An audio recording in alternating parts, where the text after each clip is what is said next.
So, we're back in Lyme Regis again. This morning I woke up and was all set to shoot this new location. Every day I drive past, well not every day, Monday to Wednesday when I work, I drive past this like estuary sort of thing, and it's got really nice like marshy, boggy bits, and at the moment it's just been flooded with water and it looks really, really nice. And there's some really nice like lone sort of trees just sat there in the middle of these big open fields, and if you had the right light it would make for a great image. And yeah, I drive past Monday, Tuesday, Wednesday morning, and often the case when I've got to go to work you get amazing light. Yeah, I drive past there and I see compositions that I think I can grab. And this morning I went down there and parked up my car and jumped over a gate into a field, and it was just boggy and wet and horrible. My shoes got covered in mud, and then the light, it's more west facing, so you're hoping that you have cloud on the west, and then when the sun comes up it fires those nice pinky purpley rays over those clouds, but it was just not working. And so I grabbed the bag quickly, packed the camera away and darted over to Lyme because it's only 5 minutes from where I live. And yeah, I thought I'd talk about my camera and why I chose to upgrade and what I think of it so far. And so I've been shooting down, so I've been in Lyme now for about half an hour, just shooting the sunrise. And we've had some lovely light this morning. It's been absolutely stunning. There's been some really nice high cloud, and maybe like 20 minutes before sunrise there was that pinky purpley glow towards the west on some clouds, so it may have worked actually this morning, but hey ho, we're here now. And yeah, so I've upgraded to a Sony A7 Mark II, and I bought a 24-70 f4 Zeiss.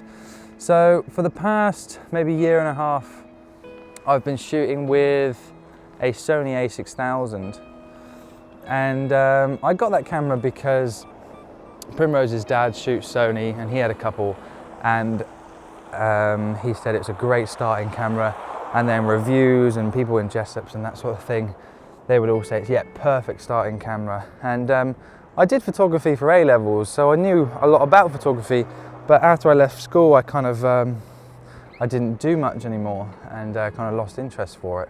And then about 2 years ago I got back into doing photography again, which is great, because since then I haven't looked back and I do it all the time. Yeah, so I purchased an A6000 back then, and right then that was an awesome camera for me. It was the perfect starting camera. So if you're watching this and you're wanting to get into photography, landscape photography, and well, in fact any photography, that is a perfect starting camera. And with the APS-C size sensor you still get nice detail. I mean, if you've been following my work for the past year or YouTube channel, and my images was all shot on the A6000 with a lens that's worth no more than £250, and so amazing images can be got with gear that is not so much money.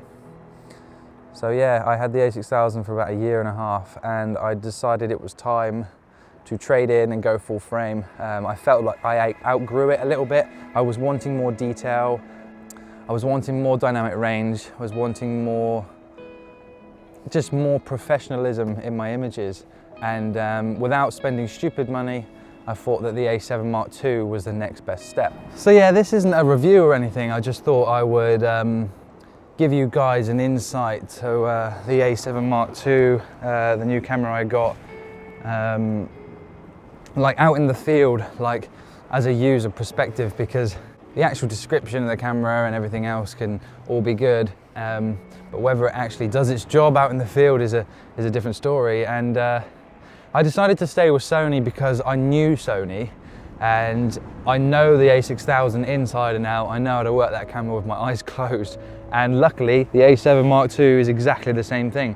It's a bit bigger, it feels a hell of a lot more professional, it's a bit heavier, so it's a bit heavier on my back when we're out hiking and stuff, but that's not an issue because the A6000 wasn't that bad anyway. I used to carry about 3 or 4 lenses with that. whereas this one, I've just got this lens at the moment and a 50mm 1.4. I would like to get the 70 to 200, but it's a bit of a price, so I may have to save up for a few months for that. Yeah, so structurally it feels awesome. It feels really good in your hand. If you've ever held a Sony camera, you know exactly what I'm talking about. I knew as soon as I picked it up that this was the next best step up. Without spending £2,000, £3,000 on a camera body and getting the Sony A7 Mark II or the Mark III,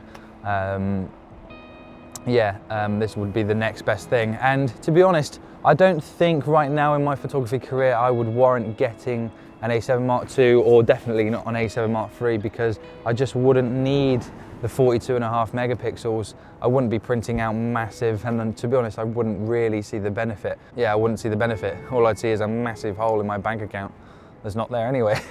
So so the A7 Mark II was always a contender for the next camera I was going to get. I did look at going elsewhere, or Canon and Nikon, but then I see Canon and Nikon users and they're all going Sony, and that's because it's mirrorless and because it's lighter, and they can produce amazing images just as well as Canon and Nikon, and sometimes even better.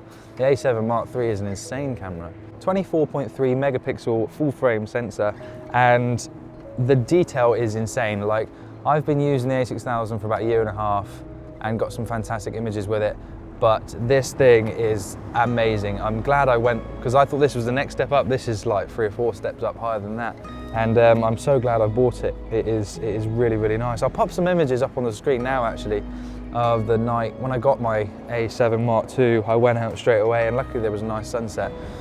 I got some great images. So this image I shot just around the back of where I live in Whitford, and I just love the detail in the tree. I couldn't get that sort of sharpness with my A6000, and that shot with the 24 to 70 f4 Zeiss lens, and it is an incredibly sharp lens. Definitely worth the investment if you're thinking about getting a 24 to 70. It is an awesome lens.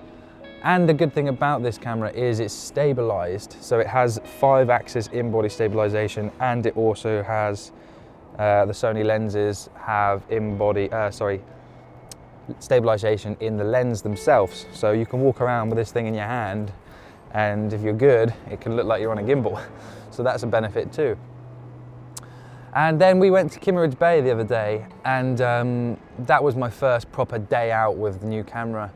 And we didn't get the most amazing weather. It was okay, but it was nice, moody and atmospheric. And me and Paul went down to Kimmeridge Bay for the afternoon to try and catch some nice images. And luckily we timed it right. The tide was out, and we managed to get some really good images. So if you look at this image here, I look at like the detail in the foreground. I spent about 10 or 15 minutes finding this composition, and the detail in the rocks, you can see grit and sand, and it's just sharper, like 10, 15 times sharper than the A6000 ever was. And yeah, that detail was what I was lusting for. And the great thing about this is it has a great dynamic range. And last night, me and Paul decided to come down to Lyme Regis because it was that super blue blood moon thing. Although we couldn't see the blood part of the moon, it was still super. And it was actually coming up over Stonebarrow last night, and we came down right here.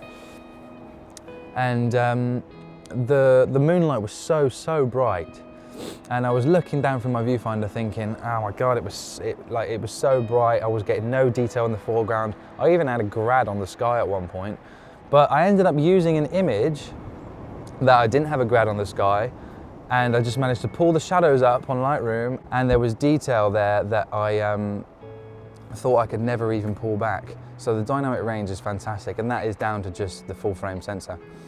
So yeah, if you are starting out and you're looking at getting into photography or landscape photography or any type of photography, the A6000, the Sony A6000 is a great camera to start off with, and I'm so glad I did go for it.